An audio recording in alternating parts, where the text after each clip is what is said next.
সামনে তো জ্বর হাপটের দিন আসতেছে, গড়টা বান্ধা বান্ধা না নাকি একবারে নর্মাল হয়ে গেছে, একবারে ডগর মগরি হয়ে গেল রে। আব্বা কি হলো? আরে কইস না, যে সামনে তো জ্বর হাপটের দিন আসতেছে, গড়টা তো বাঙ্গা চুরা শেষ, এখন তো বান্ধা বুন্দা নাকবো এটা দেখতেছি।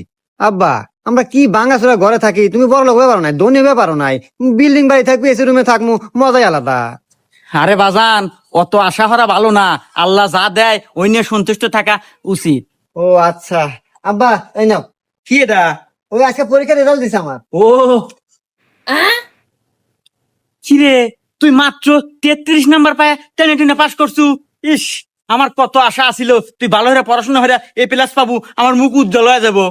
আব্বা হনু, অত আশা করা ভালো না, আল্লাহ যা দেয় ওইটুকু নিয়ে সন্তুষ্ট থাকা উচিত।